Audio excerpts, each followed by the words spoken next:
Lorsque Abraham est parti au ciel, Dieu lui a fait la grâce d'avoir une cité qu'on appelle le sein d'Abraham. Tous les saints vont passer par là. Tous les chrétiens vont passer par là. Le sein d'Abraham, on peut dire que c'est la cité d'Abraham. Vous voyez, comment un homme sur cette terre, Dieu l'avait d'abord béni sur la terre en disant que ta bénédiction sera une bénédiction éternelle. Mais sur la terre, là, Abraham n'a pas vécu éternellement. Pour dire qu'il sera béni éternellement jusqu'au ciel. Parce que là-bas, il n'y a pas de fin. Donc Abraham qui est rentré au ciel, Dieu lui a réservé une cité qu'on appelle le sein d'Abraham. C'est en cet endroit que Lazare est parti et l'homme riche dans l'enfer l'a vu dans le sein d'Abraham. Bien-aimé, quelle est la cité qui t'attend au ciel? Qu'est-ce que Dieu te réserve au ciel? Dieu a donné à Abraham une terre, une nation. Au ciel, lui a donné une cité. Alléluia. Aujourd'hui, sur la terre, dans les quartiers, il y a des cités. Telle cité, il y a des noms. Il y a des chrétiens qui auront des cités au ciel. À cause de leurs œuvres sur la terre. Il y a des cités qui vont porter ton nom. À cause de ta foi, de ta persévérance. Amen. Et ce que je dis, ce n'est pas faux, c'est la vérité. Le ciel, c'est le même gouvernement qu'on voit sur la terre. Le roi des rois, on dira que c'est lui le président de la vie éternelle. Il est le roi des rois de la vie éternelle. Et dans un royaume, il y a toujours une administration, jusqu'au plus petit. Bien-aimé, ce lieu, tu dois y aller. Nous devons y rentrer. C'est là notre fin. Parce que si tu n'as pas compris cela, et tu n'aspires pas le royaume des cieux, tu vas voir que la vie chrétienne, tu ne vas pas trouver ça intéressant. Tu vas te dire que non, c'est trop lassant. Je vais à l'église dimanche, je reviens, je lis la Bible, je médite. Il y a d'autres qui n'ont pas cette aspiration du royaume des cieux. Si un chrétien n'a pas le cœur attaché dans les récompenses, dans la rémunération, c'est qu'il a un problème. Si un chrétien ne pense pas à la vie éternelle, que c'est la terre, c'est qu'il risque d'aller en enfer. Il faut savoir que le ciel, c'est un lieu de repos. Et Jésus a dit, je m'en vais, vous préparez une place. Où je m'en vais, où je serai, vous y serez aussi. Donc chaque enfant de Dieu, chaque chrétien, la main sur la terre, doit penser qu'un jour, sa vie va prendre fin. Et quand la vie va prendre fin, quelle est ta récompense au ciel? Et le plus important, est-ce que ton nom sera inscrit dans le livre de vie? Et si tu rentres dans le royaume des cieux, ton livre de souvenirs sera ouvert. Et ce livre de souvenirs, ce n'est pas pour te juger, mais c'est pour te récompenser. Alléluia. Que le Seigneur vous bénisse et que la grâce de Dieu soit sur vos vies. Lorsque nous continuons, nous voyons aussi un autre patriarche, Moïse. Dans Hébreux chapitre 11, verset 24, dans le même Hébreu, verset 24, c'est par la foi que Moïse, devenu grand, refusa d'être appelé fils de la fille de Pharaon. Il préféra être maltraité avec le peuple de Dieu plutôt qu'avoir pour un temps la jouissance du péché. Il regardait le propre de Christ comme une richesse plus grande que les trésors de l'Égypte, car il avait les yeux fixés sur la rémunération. Alléluia. Nous continuons. C'est par la foi qu'il quitta l'Égypte sans être effrayé de la colère du roi, car il se montra ferme comme voyant celui qui est invisible. Vous voyez ici, que nous dit la parole? La parole nous déclare que Moïse était en Égypte. Et plus tard, il a su qu'il n'était pas égyptien, mais il était hébreu. Le peuple hébreu, c'est un peuple qui adore le véritable vrai Dieu, le Dieu qui promet la vie éternelle, le Dieu qui promet la cité céleste. Et ainsi que Moïse, qui savait l'histoire et qui sait que Abraham, son ancêtre, a vécu et qui a cherché la cité où les fondements sont solides et construits par Dieu, dont Dieu est l'architecte, le constructeur, il sait déjà ça. Donc certainement Moïse savait ça, qu'il y a la vie éternelle qui est au ciel qui l'attend. Et Moïse a dit non, si moi je dis je suis égyptien, mais je ne peux pas jouir de la promesse des cieux. Et Dieu lui a fait la grâce de voir dans une vision l'opprobre, la souffrance, Christ à la croix. Christ giflé, flagellé, il a vu ça, la honte de Christ. Mais il a vu qu'en plus de cela, il y a une rémunération qui l'attend dans le ciel. Si lui, Moïse, persévère, il y a une récompense qui l'attend dans le ciel. Vous voyez, depuis nos ancêtres, ils savaient qu'il y a le paradis qui existait. Mais aujourd'hui, le chrétien moderne ne pense pas à ces choses. Le chrétien moderne a sa tête fixée sur les choses de la terre. Tellement qu'on veut devenir riche, tellement qu'on veut vraiment avoir la gloire de la terre. Mais on oublie qu'il y a une gloire qui est éternelle. La gloire de cette terre est éphémère, ça va passer. C'est ce que Moïse a dit. Mais écoutez, à quoi bon on m'appelle fils de la fille de Pharaon? Comme on m'appelle petit-fils de Pharaon. Et j'ai tout à ma disposition. Je suis prince. Mais écoutez, mais toutes ces choses sont des éphémères. Et en plus, ce sont des choses que ça a été acquises dans le péché. Donc moi, je préfère être maltraité et souffrir pour avoir la vie éternelle. C'est là que beaucoup de chrétiens ne veulent pas. Beaucoup de chrétiens ne veulent pas souffrir. Veulent seulement la facilité. Veulent que tout soit simple, tout soit facile. Quand il y a des épreuves pour te faire grimper, pour avoir des grandes visions, les récompenses au ciel, il y a des chrétiens qui abandonnent. Non, la vie chrétienne est difficile, la vie chrétienne est dure, moi je ne comprends plus rien, je n'ai pas ça, depuis des années je prie, je ne me marie pas, je prie jusqu'à ce que je ne gagne pas d'enfants, depuis là je ne suis pas riche, je ne suis pas béni, moi je ne comprends pas. C'est vrai, tu dois rechercher toutes ces choses. Mais si tu n'as pas ces choses, n'oublie pas qu'il y a un endroit que tu ne dois pas rater. Quelqu'un a dit, si tu as raté le ciel, tu n'as pas raté l'enfer.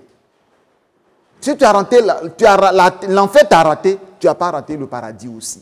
Vous comprenez? Donc, c'est pour te dire que, bien aimé, il faudrait que nous cherchions la vie éternelle. Nous cherchions des choses, nos récompenses au ciel.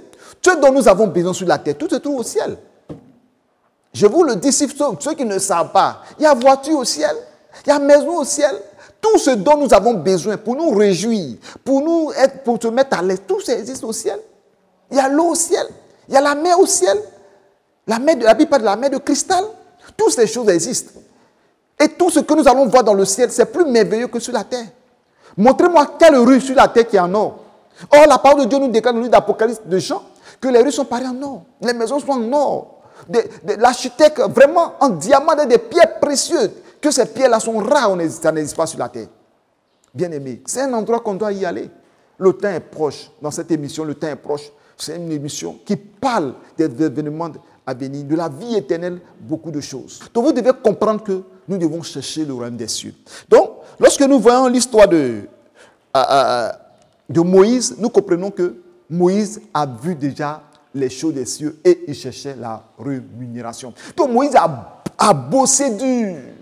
Moïse s'est bataillé parce que le travail de Moïse faisait, Moïse avait dans son esprit, je veux être récompensé au ciel. Il dit, les yeux fixés sur la rémunération, sur la récompense. Mais pourquoi vous venez à l'église, vous ne cherchez pas la récompense au ciel? Vous venez dans la maison de Dieu, vous ne cherchez pas les choses du ciel, les récompenses du ciel, ça ne nous intéresse pas. Mais c'est la terre, la terre, la terre, la terre, la terre. Bien aimé, si Dieu t'a béni et que tu es millionnaire, multimilliardaire, prends cet argent pour servir Dieu. Il faut servir Dieu fidèlement. Ne fais pas comme cet argent. Oui, c'est l'homme le plus riche, l'homme de Dieu le plus riche. C'est la servante de Dieu qui a plus de voitures. C'est la plus grande église. Tout ça, ce n'est pas mauvais. C'est pour la gloire de Jésus. Mais investis ton argent pour le Seigneur. Parce que tu auras des récompenses au ciel. Achète des Bibles et distribue des Bibles. Va dans les hôpitaux et soutiens les malades. Annonce l'évangile et aide des pays pauvres. L'église ne doit pas se limiter au niveau seulement de ton église. C'est ce que je suis désolé. Vous allez remarquer qu'il y a beaucoup de pasteurs aujourd'hui, beaucoup d'hommes de Dieu qui ont fait de leur église un royaume. Parce que s'ils veulent aider, c'est leur église. Si par exemple mon église s'appelle Lumière des Nations, c'est-à-dire tout ce que je dois aider, il faut qu'ils soient les membres de Lumière des Nations. Lumière des Nations en Côte d'Ivoire, Lumière des Nations aux États-Unis, Lumière des Nations en Allemagne, Lumière des Nations en Europe, en France, Lumière des Nations au Canada, Lumière des Nations en Afrique du Sud, au Burkina Faso, Lumière des Nations en Gambie, Lumière des Nations au Kenya, etc. Vous voyez? Donc tout ce qu'on doit aider, c'est nos pasteurs de Lumière des Nations. Si on veut bâtir ces Lumières des Nations, non! On part du corps de Christ. Nous devons vraiment comprendre que ça me fait très mal qu'il y a des pasteurs qui sont des multimilliardaires. Ça se comprend aussi parce que leur argent aussi ne vient pas de Dieu. La plupart aussi, leur argent ne vient pas de Dieu. Ils savent où ils ont tiré leur argent, ils font leurs pattes. Donc, on ne peut pas prendre l'argent du part de Satan pour servir Dieu, ce n'est pas possible. Mais les véritables serviteurs de Dieu qui sont des multimilliardaires, leur argent rentre dans l'œuvre du Seigneur. Il y a des gens qui sont des multimilliardaires, des millionnaires, leur argent rentre dans l'œuvre du Seigneur. Et ils ne se limitent pas au niveau de leurs églises seulement. Ils vont aider d'autres pasteurs en difficulté. Et ils vont soutenir l'œuvre du Seigneur. Je ne dis pas de soutenir parce qu'il faut soutenir. Parce que tu peux soutenir une œuvre, mais ce pasteur n'est pas de Dieu. C'est comme tu as jeté de l'argent à la poubelle. Mais avec le Saint-Esprit, après la prière, il peut t'inspirer. J'ai entendu un témoignage d'une servante de Dieu qui disait que dans son quartier, ce quartier, j'y étais dans ce quartier-là. Ce n'était pas facile dans ce quartier en Côte d'Ivoire. Que beaucoup d'hommes de Dieu, vraiment, après la crise, après la situation du pays, la guerre, beaucoup d'hommes de Dieu ont perdu leur temps, d'autres ont perdu beaucoup de choses et ne se retrouvent plus. Ne se retrouvent plus du tout. Ils n'ont plus de temple. Pour louer la maison, tout est un problème. Pour scolariser des enfants. Mais c'est en Côte d'Ivoire. C'est en Côte d'Ivoire. Mais il faut t'approcher de ces serviteurs de Dieu pour voir quel problème ils souffrent. Des véritables hommes de Dieu. Ils sont obligés d'aller de séminaire en séminaire. On dit, il y a tel séminaire, ils se retrouvent là-bas. On dit, il y a tel ONG, il va là-bas. On dit, ils vont aider des gens. Vous voyez des pasteurs qui sont rentrés dans certaines ONG, dans certaines associations. Ce n'est pas parce qu'ils veulent. Mais finalement, ils sont fatigués. Ils ne savent pas quoi faire. Comment se rejoindre les deux bouts? Comment jeûner les deux bouts? Ils n'ont plus d'argent. Ils sont en train de prendre de l'âge. Ils n'ont plus la force comme auparavant. Ils ne peuvent plus jeûner comme ils jeûnent. Ils ont raté quelque part. Ils ont besoin de soutien. Moi, je parle à des hommes de Dieu. Ce n'est pas forcément à ton ministère seulement que tu vas investir. Non. Si Dieu t'a donné les moyens, investis un peu partout. Si Dieu t'a donné les moyens, investis un peu partout. Pour des hommes de Dieu qui sont dans la volonté de Dieu, dans les villages, dans les campagnes. Moi, souvent, quand je passe dans les rues comme ça, je vois un homme de Dieu en train d'évangéliser, je écoute la prédication et son évangélisation. Si je vois que ce qui vient de Dieu, ce qui est sur moi, je donne. Fais une offrande. Je ne dis pas que comme ce n'est pas un chrétien de mon église qui est... Non. Un soir, mon épouse et moi, on était là et puis bon, on a décidé de faire les 100 pas. On a décidé de faire les 100 pas. Et puis, on avait la nuit et on a vu une soeur qui était en train d'évangéliser la nuit. Elle évangélisait. Quand nous l'avons vu, j'avais un billet de 5 000 francs CFA dans ma poche. Et je l'ai salué et dit que le Seigneur vous bénisse. Et puis je l'ai laissé dans sa main. Mais après, je vois, ça dit quand je lui ai donné cet argent, elle a encore eu plus d'ardeur dans la parole. C'est comme une force qui est venue. Vous passez comme une fois, peut-être elle entend crier. Après ça, elle s'en va à la maison. Est-ce qu'elle va manger? Comment elle va manger? Les enfants. Mais elle n'est pas venue pour évangéliser, pour prendre de l'argent.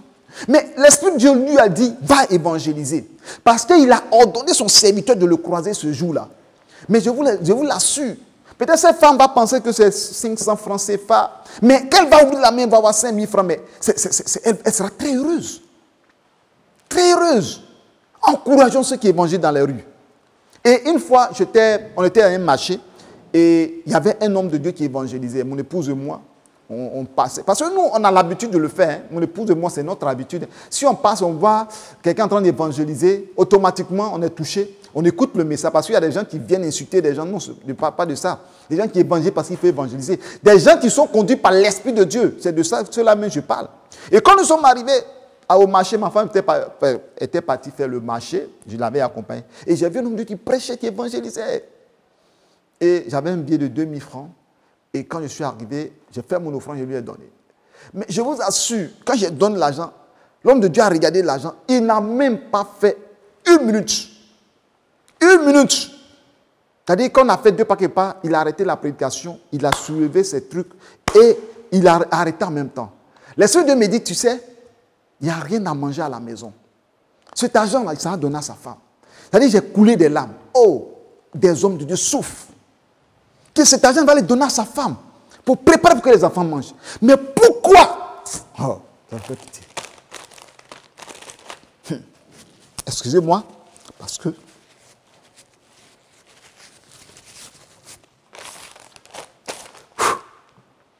Alléluia.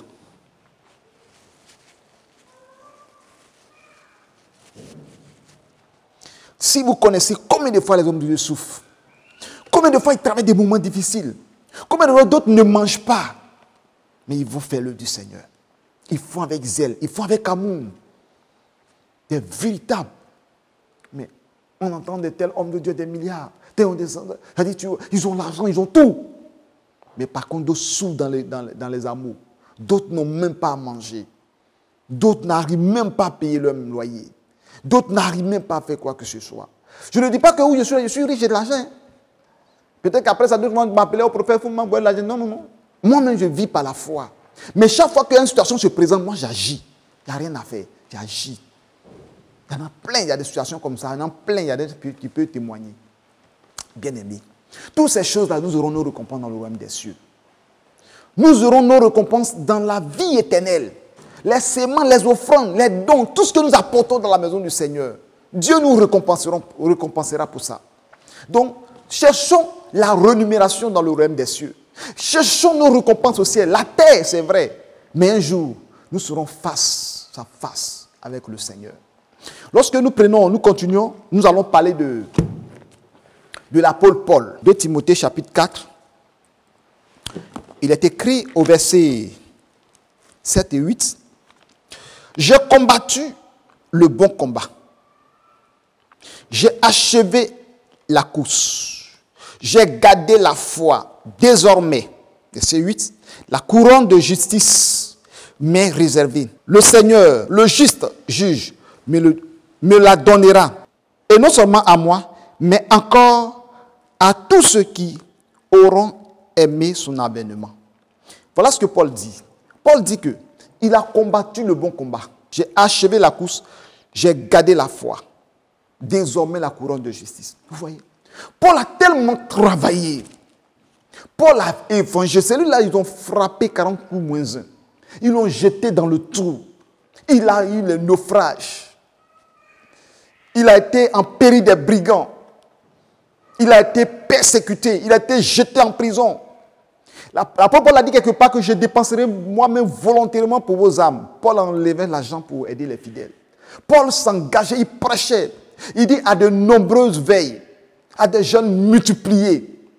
Vous comprenez son combat. Et il a mené son combat, il a gagné beaucoup d'âmes pour le Seigneur. Et vers la fin de sa vie, lui-même il a dit, j'ai combattu le bon combat. J'ai achevé la course. J'ai gardé la foi. C'est ça le véritable chrétien. Et il dit, désormais la couronne de justice m'en est réservée. Car le Seigneur, le juge, me le donnera. Non pas à moi seul Paul, mais à tous ceux qui vont aimer l'avènement de Christ, qui vont aimer le retour de Jésus, qui vont prêcher de la même manière que je l'ai fait, qui vont parler de la part du Seigneur. Alléluia. C'est très important la parole. Paul dit, nous aussi, vous aussi pouvez la voir aussi. Et il parlait de cela à Timothée. Donc ce sont des gens, quand tu lis l'apôtre Paul, vous savez, dans mes débuts de conversion, j'ai beaucoup lu les évangiles et j'ai beaucoup lu les écrits de Paul. C'est-à-dire, j'ai trouvé un homme qui aime le Seigneur. Un homme qui aimait le Seigneur de toute sa force, de toute sa pensée, de tout son esprit, de toute son intelligence. Il aimait le Seigneur. Bien aimé, parce que Paul avait sa récompense au ciel. Et ce n'est pas parce que j'atteins la perfection, mais je fais une chose, je coupe le taché. Paul était un homme qui se battait pour le Seigneur, un homme qui aspirait le ciel. Tellement il aspirait tellement le royaume des cieux, le Seigneur lui a fait la grâce. C'est lui-même qui a dit, je connais un homme, il y a 14 ans, qui fut ravi jusqu'au 3e ciel, qui entend des choses que la bouche ne peut pas s'exprimer. Dieu lui a fait grâce de voir le paradis. Un homme comme ça qui voit le paradis va penser à jouer sur la terre. C'est pourquoi Paul avait les pensées dirigées vers le ciel. Beaucoup de chrétiens aujourd'hui ne visent pas le royaume des cieux, ne visent pas la vie éternelle. Tout c'est la terre, les biens de la terre, la richesse, le ci, cela. Tout le combat, c'est la terre. Un jour, j'étais avec un serviteur de Dieu, un prophète, et puis il disait quelque chose qui m'a choqué. Il m'a dit paradis, mais qui est parti là-bas? Un homme de Dieu qui peut dire ça? Toi qui es homme de Dieu, tu es censé montrer le chemin aux âmes. Mais c'est que ces âmes, tu les envoies à la perdition. C'est-à-dire, il sait Dieu, il se sert des dons spirituels de Dieu